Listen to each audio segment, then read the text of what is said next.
ನಮ್ಮ ಪ್ರಧಾನಿ ಅಭ್ಯರ್ಥಿ ಮೋದಿ, ನಿಮ್ಮ ಪ್ರಧಾನಿ ಅಭ್ಯರ್ಥಿ ಯಾರು ಹೇಳಿ? ಶೆಟ್ಟರ್ ಸವಾಲ್ ಹಾಕಿದ್ಯಾರಿಗೆ?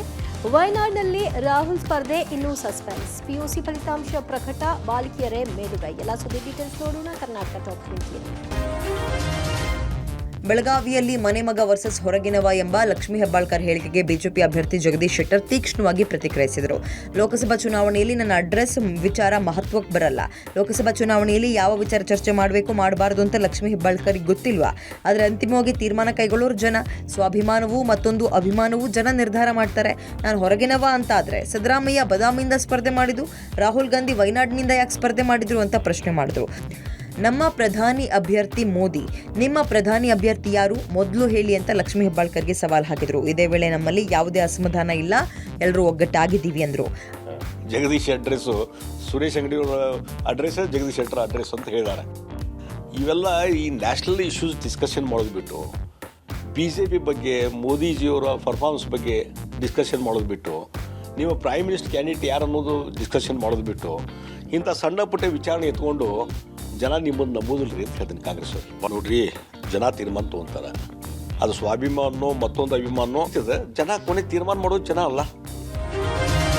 ಅಮೇಥಿಯಲ್ಲಿ ರಾಹುಲ್ ಗಾಂಧಿಯ ಸ್ಪರ್ಧೆಯ ಸಸ್ಪೆನ್ಸ್ ಮುಂದುವರೆದಿದೆ. ವಯನಾಡು ಚುನಾವಣೆ ಬಳಿಕ ಅಮೇಥಿಯಲ್ಲಿ ಸ್ಪರ್ಧಿಸಬೇಕೇ ಬೇಡವೇ ಅನ್ನೋದನ್ನ ರಾಹುಲ್ ನಿರ್ಧರಿಸಿದ್ದಾರೆ ಅಂತ ಹೇಳಲಾಗ್ತಾ ಇದೆ. 2ನೇ ಹಂತದಲ್ಲಿ ಅಮೇಥಿಯಲ್ಲಿ ಮತದಾನ ನಡೆಯಲಿದೆ. 5ನೇ ಹಂತದಲ್ಲಿ ಅಮೇಥಿ ಚುನಾವಣೆ ನಿಗದಿಯಾಗಿದೆ. ಇಂದು ಬಿಜೆಪಿ ಅಭ್ಯರ್ಥಿಗಳ 10ನೇ ಪಟ್ಟಿ ರಿಲೀಸ್ ಆಗಿದೆ. ರೀಟಾ ಬಹುಗುಣ ಜೋಶಿ, ಕಿರಣ್ ಖೇರ್ ರಂತಹ ಪ್ರಮುಖರಿಗೆ ಟಿಕೆಟ್ ನಿರಾಕರಿಸಲಾಗಿದೆ. ಮಾಜಿ ಪ್ರಧಾನಿ ಚಂದ್ರಶೇಖರ್ ಪುತ್ರ ನೀರಜ್ ಉತ್ತರ ಪ್ರದೇಶದ ಬಲಿಯಾದಿಂದ ಸ್ಪರ್ಧಿಸಲಿದ್ದಾರೆ. ಇನ್ನು ಬಂಗಾಳದ ಅಸನ್ಸೋಲ್ನಲ್ಲಿ SS ಅಹ್ಲುವಾಲಿಯಾರನ್ನ ಬಿಜೆಪಿ ಕಣಕ್ಕಿಳಿಸಿದೆ. ಮೋದಿ ಸರ್ಕಾರದಿಂದ ಸಂವಿಧಾನ ಬಯಸುವ ಕೆಲಸ ಆಗಲ್ಲ, ಒಂದೊಮ್ಮೆ ಆದ್ರೆ ನನ್ನ ಸ್ಥಾನಕ್ಕೆ ರಾಜೀನಾಮೆ ಕೊಡ್ತೀನಿ ಅಂತ ಸಚಿವ ರಾಮದಾಸ್ ಅಠಾವಳೆ ಘೋಷಿಸಿದ್ದಾರೆ. ಮಹಾರಾಷ್ಟ್ರದಲ್ಲಿ NDAಗೆ MNS ಮುಖ್ಯಸ್ಥ ರಾಜ್ ಠಾಕ್ರೆ ಬೇಷರತ್ ಬೆಂಬಲವನ್ನ ಘೋಷಿಸಿದ್ದಾರೆ. ಇದಕ್ಕೆ ಉದ್ಧವ್ ಶಿವಸೇನೆಯ ಸಂಜಯ್ ರಾವುತ್ ಲೇವಡಿ ಮಾಡಿದ್ದಾರೆ.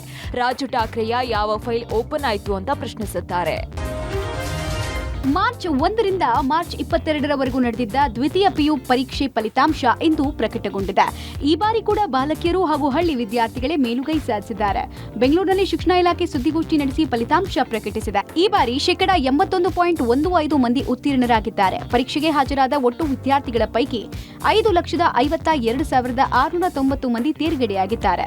11 ಗಂಟೆಗೆ ಅಧಿಕೃತ ವೆಬ್ಸೈಟ್ನಲ್ಲಿ ಫಲಿತಾಂಶ ಪ್ರಕಟವಾಗಿತ್ತು. ವಿದ್ಯಾರ್ಥಿಗಳು ಲಾಗಿನ್ ಕ್ರೆಡೆನ್ಷಿಯಲ್ಸ್ ನಮೂದಿಸುವ ಮೂಲಕ PU ಮಂಡಳಿಯ ಅಧಿಕೃತ ವೆಬ್ಸೈಟ್ನಲ್ಲಿ ನೋಡಿದ್ದಾರೆ. ಈ ಮೂಲಕ ದ್ವಿತೀಯ PU ಫಲಿತಾಂಶ ಪರಿಶೀಲಿಸಲಾಗಿದೆ. ಕಲಾ ವಿಭಾಗದಲ್ಲಿ 1,28,448 ವಿದ್ಯಾರ್ಥಿಗಳು, ವಾಣಿಜ್ಯ ವಿಭಾಗದಲ್ಲಿ 1,74,315 ವಿದ್ಯಾರ್ಥಿಗಳು, ವಿಜ್ಞಾನ ವಿಭಾಗದಲ್ಲಿ 2,49,927 ವಿದ್ಯಾರ್ಥಿಗಳು ಉತ್ತೀರ್ಣರಾಗಿದ್ದಾರೆ. ದ್ವಿತೀಯ PU ಫಲಿತಾಂಶದಲ್ಲಿ ದಕ್ಷಿಣ ಕನ್ನಡ ಜಿಲ್ಲೆಗೆ ಮೊದಲ ಸ್ಥಾನ ಸಿಕ್ಕಿದ್ದು 97% ತೇರ್ಗಡೆಯಾಗಿದ್ದಾರೆ. 96.80% ಮಂದಿ ಉತ್ತೀರ್ಣರಾಗುವುದರೊಂದಿಗೆ ಉಡುಪಿ ಜಿಲ್ಲೆ 2ನೇ ಸ್ಥಾನದಲ್ಲಿದೆ. 94.89% ಫಲಿತಾಂಶದೊಂದಿಗೆ ವಿಜಯಪುರ ಜಿಲ್ಲೆ 3ನೇ ಸ್ಥಾನದಲ್ಲಿದ್ದು, ಫಲಿತಾಂಶದಲ್ಲಿ ಗದಗ ಜಿಲ್ಲೆಗೆ ಕೊನೆಯ ಸ್ಥಾನ ಸಿಕ್ಕಿದೆ. ಕೇರಳದಲ್ಲಿ ದಿ ಕೇರಳ ಸ್ಟೋರಿ ರಾಜಕೀಯ ಮುಂದುವರಿತಾ ಇದೆ. ಕ್ರಿಶ್ಚಿಯನ್ ಸಂಘಟನೆಗಳು ದಿ ಕೇರಳ ಸ್ಟೋರಿ ಚಿತ್ರ ಪ್ರದರ್ಶನ ಆಯೋಜಿಸ್ತಾ ಇರೋದನ್ನ ಪಾಲಯಂ ಜುಮಾ ಮಸೀದಿಯ ಇಮಾಮ್ VP ಸುಹೈಬ್ ಮೌಲ್ವಿ ತೀವ್ರವಾಗಿ ಖಂಡಿಸಿದ್ದಾರೆ. ರಂಜಾನ್ ಸಾಮೂಹಿಕ ಪ್ರಾರ್ಥನೆ ಬಳಿಕ ನೆರೆದಿದ್ದವರನ್ನ ಉದ್ದೇಶಿಸಿ ಮಾತನಾಡಿ, ಈ ಚಿತ್ರ ಪ್ರದರ್ಶನದ ಮೂಲಕ ಕೆಲ ಶಕ್ತಿಗಳು ಸಮಾಜ ವಿಭಜನೆಯನ್ನ ಬಯಸ್ತಾವೆ, ಸಮಾಜದಲ್ಲಿ ಒಡಕುಂಟು ಮಾಡೋದಕ್ಕೆ ನೋಡ್ತಾವೆ. ಹುಬ್ಳಿ ಕಿಮ್ಸ್ ಆಸ್ಪತ್ರೆಯಲ್ಲಿ ಹೇಳೋರು ಇಲ್ಲ ಕೇಳೋರು ಇಲ್ಲ ಅನ್ನೋ ಪರಿಸ್ಥಿತಿ.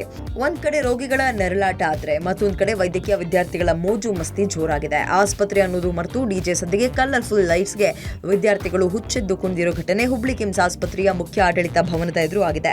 MBBS ವಿದ್ಯಾರ್ಥಿಗಳಿಂದ ಆಯೋಜನೆ ಮಾಡಿದ ಕಾರ್ಯಕ್ರಮದಲ್ಲಿ ದಿವ್ಯ ನಿರ್ಲಕ್ಷ್ಯವಾಗಿದ್ದು ಆಸ್ಪತ್ರೆಯಲ್ಲಿನ ರೋಗಿಗಳಿಗೆ ಕಿರಿಕಿರಿಯಾದ್ರೂ ಲೆಕ್ಕಿಸದೆ ತಡರಾತ್ರಿವರೆಗೂ ಕಿಮ್ಸ್ ಆಸ್ಪತ್ರೆ ಆವರಣದಲ್ಲಿ ವಿದ್ಯಾರ್ಥಿಗಳು ಮೋಜು ಮಸ್ತಿ ಮಾಡಿದ್ದಾರೆ. ಇದನ್ನ ನೋಡಿಯೂ ನೋಡದಂತೆ ಕಣ್ಮುಚ್ಚಿ ಕುಳಿತಿದೆ ಆಡಳಿತ ವಿಭಾಗ. ಇದರ ವಿರುದ್ಧ ರೋಗಿಗಳು ಮತ್ತು ಕುಟುಂಬಸ್ಥರು ಅಸಮಾಧಾನವನ್ನ ವ್ಯಕ್ತಪಡಿಸಿದರು. ಬೆಂಗಳೂರಿನ ಜಾಲಹಳ್ಳಿಯಲ್ಲಿ ತಾಯಿಯೇ ಮಕ್ಕಳಿಬ್ಬರನ್ನ ಕೊಲೆಗೈದಿರುವ ಘಟನೆ ನಡೆದಿದೆ. 7 ವರ್ಷದ ಲಕ್ಷ್ಮಿ, 9 ವರ್ಷದ ಗೌತಮ್ ಕೊಲೆಯಾಗಿರುವ ದುರ್ದೈವಿಗಳು. ಗಂಗಾದೇವಿ ಕಳೆದ ಮಾರ್ಚ್ ತಿಂಗಳಲ್ಲಿ ಗಂಡ ತನ್ನ ಮಗಳ ಮೇಲೆ ಲೈಂಗಿಕ ದೌರ್ಜನ್ಯ ನಡೆಸ್ತಾ ಇದ್ದಾನೆ ಅಂತ ದೂರು ಕೊಟ್ಟಿದ್ಲು. ಗಂಗಾದೇವಿ ಕೊಟ್ಟ ದೂರಿನ ಆಧಾರದ ಮೇಲೆ ಗಂಡನನ್ನ ಬಂಧಿಸಿ ಜಾಲಹಳ್ಳಿ ಪೊಲೀಸರು ಜೈಲಿಗೆ ಕಳಿಸಿದ್ರು. ಕೆಲಸ ಇಲ್ಲದೆ ಮಕ್ಕಳಿಬ್ಬರನ್ನ ಸಾಕೋದಕ್ಕೆ ಕಷ್ಟ ಆಗ್ತಾ ಇತ್ತು. ಆ ಕಾರಣಕ್ಕಾಗಿ ಇಬ್ಬರು ಮಕ್ಕಳನ್ನ ಕೊಲೆ ಮಾಡಿದ್ದಾರೆ. ಇಬ್ಬರು ಮಕ್ಕಳನ್ನ ಕೊಲೆ ಮಾಡಿ ಕಂಟ್ರೋಲ್ ರೂಮ್ಗೆ ಕರೆ ಮಾಡಿದ್ದ ಗಂಗಾದೇವಿ ಮಕ್ಕಳನ್ನ ಉಸಿರುಗಟ್ಟಿಸಿ ಕೊಲೆ ಮಾಡಿದ್ದು, ನಾನು ಆತ್ಮಹತ್ಯೆ ಮಾಡ್ಕೊಳ್ಳೋದಾಗಿ ಕಂಟ್ರೋಲ್ ರೂಮ್ಗೆ ಕರೆ ಮಾಡಿದ್ದು. ಕಂಟ್ರೋಲ್ ರೂಮ್ ಮಾಹಿತಿ ಬಂದ ಹಿನ್ನೆಲೆಯಲ್ಲಿ ಸ್ಥಳಕ್ಕೆ ಹೊಯ್ಸಳ ವಾಹನ ಹೋಗಿ ಪರಿಶೀಲನೆ ಮಾಡಿ ಗಂಗಾದೇವಿಯನ್ನು ವಶಕ್ಕೆ ಪಡೆದಿದ್ದಾರೆ. ಈ ಬಗ್ಗೆ ಪ್ರತಿಕ್ರಿಯೆ ಕೊಟ್ಟಿರುವ ಉತ್ತರ ವಿಭಾಗದ ಡಿಸಿಪಿ ಸೈದುಲ್ಲಾ ದಾವೂದ್, ತಾಯಿ ಮಗಳಿಬ್ಬರನ್ನ ದಿಂಬಿನಿಂದ ಉಸಿರುಗಟ್ಟಿಸಿ ಹತ್ಯೆ ಮಾಡಿದ್ದಾರೆ. ನಂತರ ಕಂಟ್ರೋಲ್ ರೂಮ್ಗೆ ಅವರೇ ಕರೆ ಮಾಡಿ ತಿಳಿಸಿದ್ದಾರೆ ಅಂತ ಹೇಳಿದ್ರು. ಅರೌಂಡ್ 1 o'clock 112ಗೆ ಫೋನ್ ಬರುತ್ತೆ. ಅವರು ತಾಯಿ ಫೋನ್ ಮಾಡುತ್ತೆ, ಅಂದರೆ ಗಲಾಟೆ ಆಗಿದೆ ಅಂತ. ಸೊ ನಮ್ಮವರು ಬಂದು ನೋಡ್ತಾರೆ. ಆಮೇಲೆ ನಮಗೆ ಗೊತ್ತಾಗುತ್ತೆ ಇಬ್ಬರು ಮಕ್ಕಳನ್ನು ಅವರು ಸಾಯಿಸಿದ್ದಾರೆ ಅಂತ ಒಂದು ಪ್ರೈಮಾ ಫೇಸಿ ಅವರೇ ಒಪ್ಕೊಳ್ತಾರೆ.